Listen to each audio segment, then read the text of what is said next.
Hello learners, today we are going to discuss a topic which can be described as women's employment in informal sector for the course BGSC 001 Gender Sensitization, Society, Culture and Change. I think we can very easily start by introducing our topic. All societies need human beings to work for the society to be sustained. When we do work, we spend our labor, energy and time to make our work productive. That is why work is often considered valuable. In this lesson, we will learn why some work is valued more than some other work. Does it have a relationship with the informal and formal sector?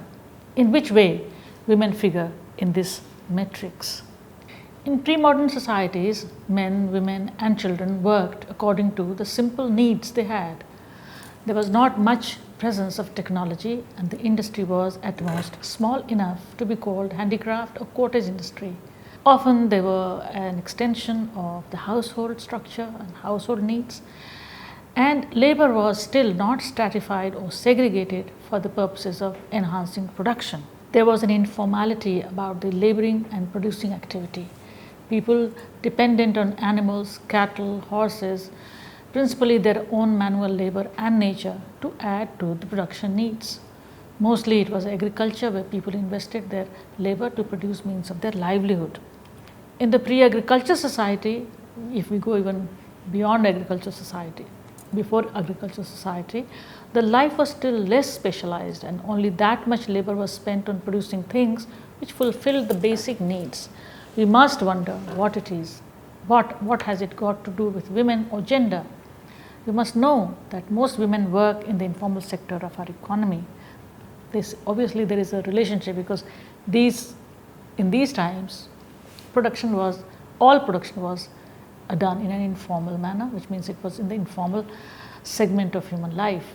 All of this has to do with how an informal sector emerged in the modern industrial society. It was still seen as a sector where work was done to meet the social needs and it did not have to be counted as productive. Work done in this sector did not aim to enter the realms of exchange value, for it must pass through the market. So obviously in those times we didn't have the kind of market that we have. Market arrives with capitalism, as you know, that is capitalist mode of production. Clearly there were two kinds of values that our work fulfilled: use value and exchange value. Work done within the household and outside, non-industrial in nature, is seen as satisfying social needs and thus is not seen as productive as the one which produces exchange value. You must understand this. It's very crucial to understand how women figure in the informal sector, because there is a prehistory of what was women's work life like, how it satisfied social needs, how it satisfied household needs, and that was the limit of economy. It did not require to produce profit or anything that arrives or comes because of exchange value. On the basis of this, that two sectors emerged in the modern capitalist economies all over the world. Although there is no authentic information about the total number of women workers working in the informal sector today, as per census report 2001, almost 90% of women work in this sector of the economy.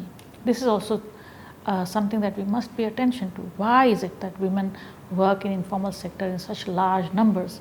Is it because this sector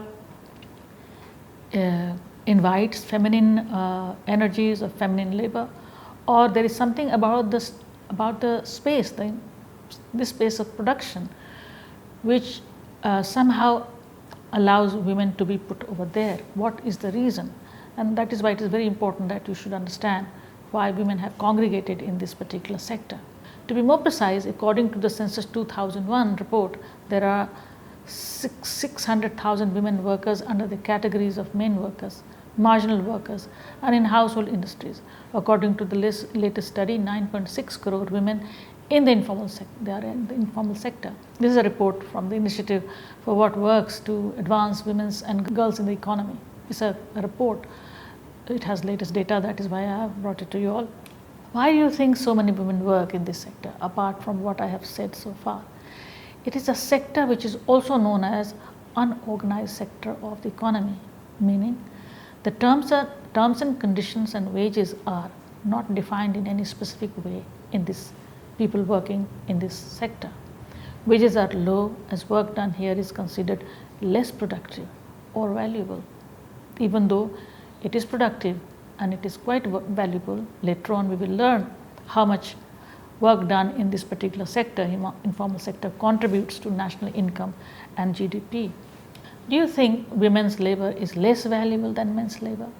This question you have to ask, because you know what I'm insinuating by telling you all this, that there is a segregation and it's based on gender. It's a gender segregation which allowing women to be put into this sector which is not defined in strict legal terms, where wages are fixed or number of other securities are in place. Which system of society and economy maintains discrimination on the basis of sexual difference? Indeed, our modern society does discriminate between women and men's labor and work. It is called patriarchy, and the economy is known by a factor called gender segregation. You must learn about it a bit more. It is said that women typically have two jobs, one in the house, domestic work, and another in the informal or formal sector. Even when women go to office, they complete the household chores and work first. After they come back from the office, they attend to domestic work again. Women are forever busy with work, yet the value of their work is yet to be calibrated. This could be an important reason why they work in a sector which is less secure. In both places, women's work is not valued, as their labor is itself devalued by the capitalist patriarchy. As I had said in the beginning about the nature of informal sector, that it is considered akin to household structure, almost an extension of it in its essence. Can you link the excessive number of women working in the informal sector with most women working or performing domestic labor in their own household? There is a necessary link between the devaluation of women's labor and majority of them getting pushed into informal sector. In both places, either they are not paid or they are paid less than men. So it is the nature of this unpaid labor that defines women as workers and informal sector as their field of work. Also the reason why they can find jobs here more easily and thus congregate here in large numbers. This is why women remain poor and men propertied. Women forever work for low wages or for no remuneration at all for their work, which is domestic work, for example. It suits capitalist patriarchy as it results this kind of segregation and low payment or low wages in an entire sector. It suits capitalist patriarchy as it results in profit accumulation at the end of the cycle of production, of course, for the capitalists. Now you must also understand that women's unpaid or devalued labor is a condition produced or constructed by a system of oppression of women called capitalist patriarchy. Their labor is not valueless in itself, as it will be proved later on. We will soon learn what is the contribution of women's labor in the national income and to GDP performed both in the domestic realm as well as in the informal sector. Because in both places you have seen, in one place she is not paid at all, in the second place she is paid less. Meager and even within informal sector there is a gender discrimination. Her wages are lower than for the same work performed by men. It produces enormous profit and is quite valuable in this sense, that is women's labor. In a research paper titled Women Working in Informal Sector in India, a saga of lopsidization of human capital, the authors Geetika Tripti Singh and Anvita Gupta write that Indian economy can well be studied in two distinct sectors, organized and unorganized, which is informal. The widespread informal sector in the country is a major contributor to its development, but at the same time it is plagued by several problems such as no proper service rules, no wage rules or norms, and no possibilities of career advancement. This is a paper which was presented at the International Conference on Economics and Finance Research in Singapore. They also note another notable fact is that as many as 94% of total women workers work in the informal sector. I mean, the informal sector as it is much bigger than the formal sector, where both men and women work. But if you look at only women's presence, it is 94% of the total women workers work in the informal sector of India. But they have to face gender discrimination, which is inexistent in formal sector to that extent. To the extent it is organized, because then you don't draw less wages or less salary than a man when you work for the same place.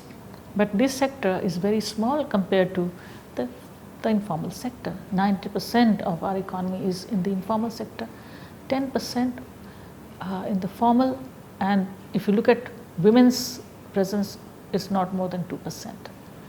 So I would say that the structural discrimination remains everywhere. Everywhere in the sense that sector where there is some mode of equality is a very small sector. So overall women are discriminated in the larger sense, because most women work in informal sector, which is discriminatory. But in places which are so insecure in terms of defined conditions of nature and standard of wages, the acuteness of discrimination becomes the defining feature of work for women. This propels us to look at the kind of work performed in the informal sector in India. The nature of employment in this sector of economy is termed as informal employment. So the employment itself is informal.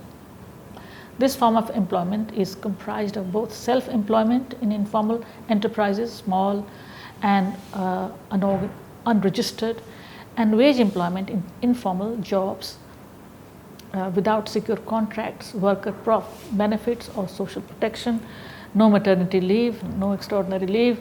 Most women workers here lack training. They come because they are unskilled, their base is weak, their education is meager.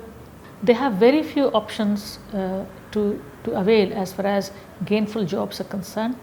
They are poor, perhaps poorest among the poor, uneducated and weak. Nearly 50% of these women are sole supporters of their families. Women working in the informal sector can be categorized as construction labor workers, domestic workers, garment workers, vendors, sales girls, girls working in beauty parlor, etc. None of these works have job security, facility of paid leave. Wages are variable as they are in either weekly, monthly or even daily wages. The wage structure depends very much on the whims and on the sagacity of the employer.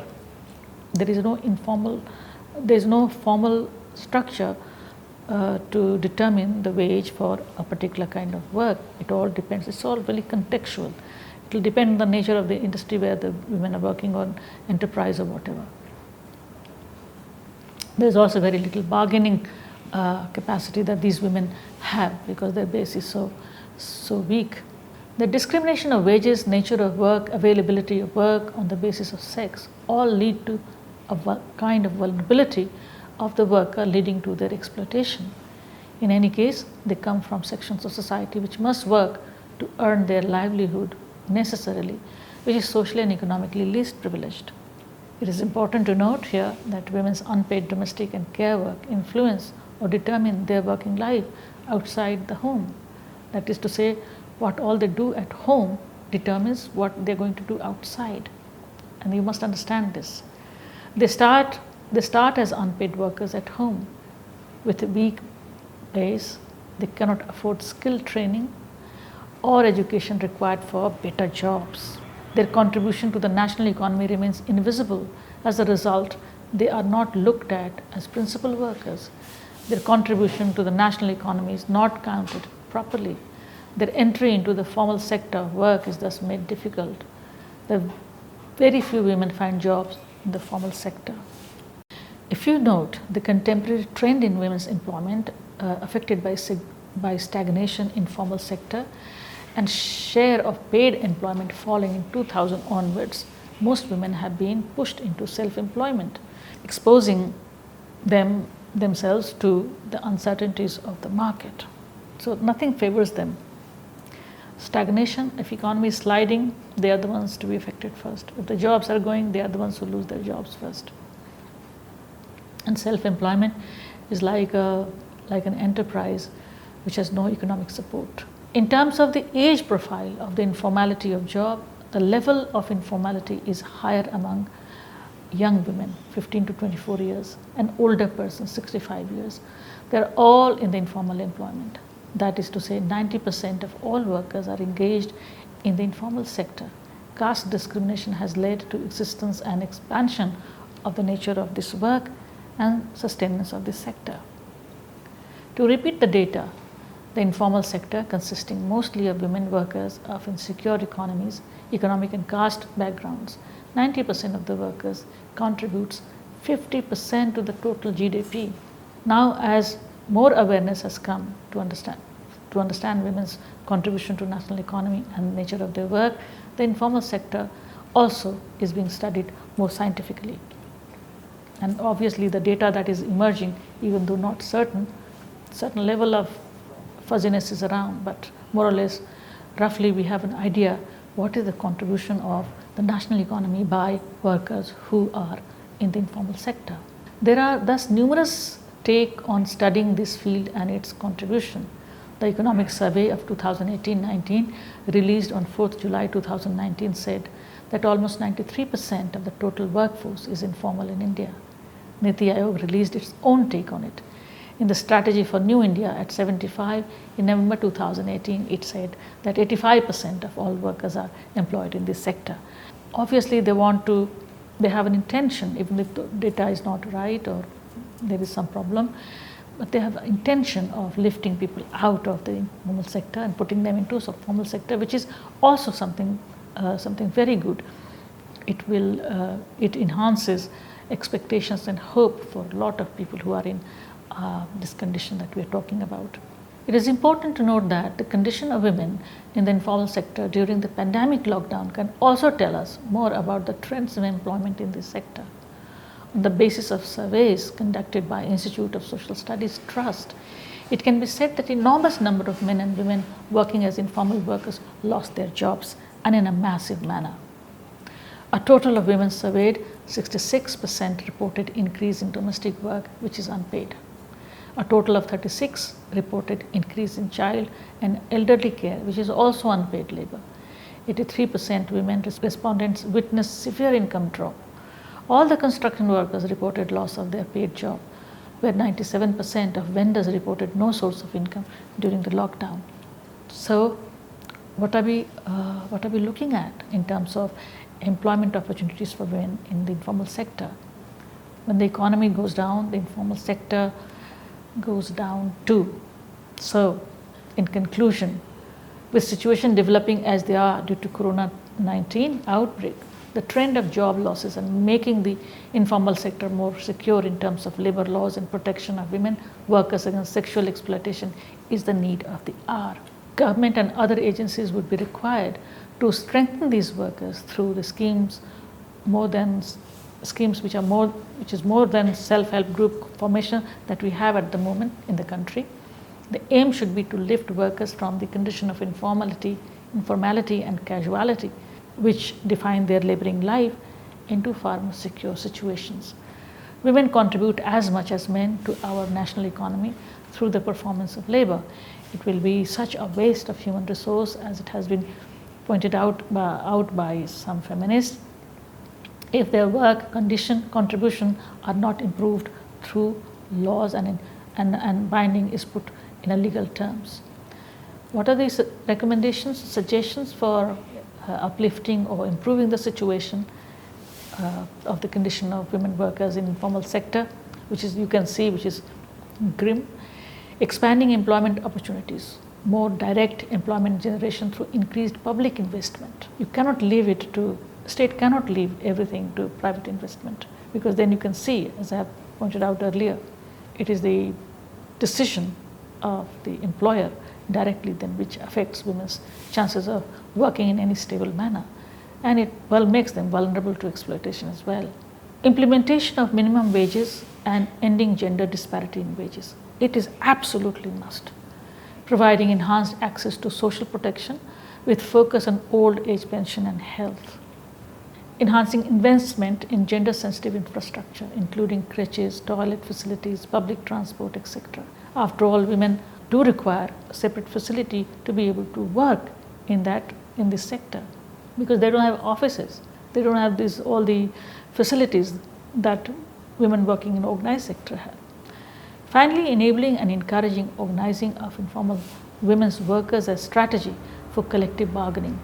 Look up for more suggestion at the report prepared by Kriya University, Women in Indian Formal Economy, February 2021. By now you must be able to understand why women are poor, why they don't have good jobs,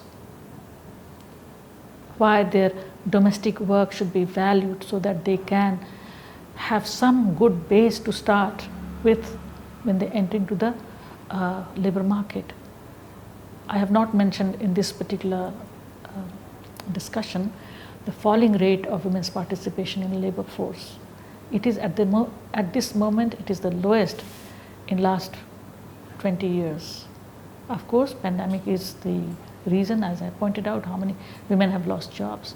But otherwise also, there are a number of factors that actually weaken women as workers. It's very important to recognize their contribution either in the domestic field or in the informal sector and even formal sector. It is gender perspective. We must have a gender perspective to understand women workers. That is how we will be able to see what are our real resources, how this economy will be a strong economy. You cannot disregard the laboring capacities of women who actually produce value. All labor is productive, not only men's labor. Thank you very much.